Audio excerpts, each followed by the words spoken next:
அண்மையில் கத்துக்குட்டியான ஒருவர் mister prime minister என்று அழைக்கிறார். மிஸ்டர் பிரைம் மினிஸ்டர் என்று அழைப்பதிலும் தவறில்லை.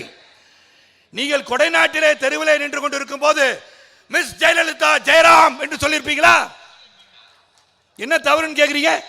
இன்னைக்கு சொல்லி பாருங்க. புரட்சித்திரை அம்மாவை பார்த்து அவர்களை பற்றி நீங்கள் சுட்டிக்காட்ட வேண்டும் என்று சொன்னால் மிஸ் ஜெயலலிதா ஜெயராம் என்று சொல்லி பாருங்கள். சொல்லி பாருங்களேன். சிங்கம் வேட்டைக்கு மட்டும் போமா வந்து தூங்கிடுமா? சிங்கம் வேட்டைக்கு போவானா? வேட்டைக்கு மட்டும் தான் சிங்கம் வீட்டை விட்டு வெளியே வருமா, மற்ற நேரத்தில் சாப்பிட்டு போய் தூங்கிடுமா? அந்த மாதிரி சிங்கமாக இருக்கக்கூடாது. சிங்கம்னா வந்து சிங்கமாக இருக்கணும், தூங்குகின்ற சிங்கமாக இருக்கக்கூடாது. இது எதுக்காக சொல்றேன்னா, தன்மையற்று பேசியதால் அவரை பற்றி நான் பேசுகிறேன், இல்லைன்னா அவரை பற்றி நான் பேச மாட்டேன்.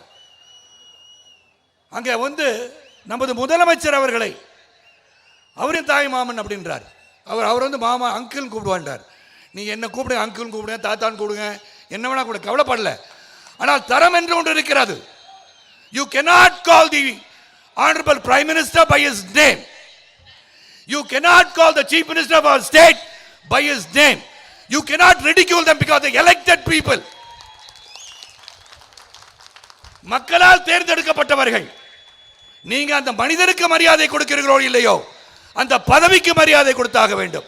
அந்த தரத்தை கற்றுக்கொள்ளுங்கள் விஜய் அவர்களே.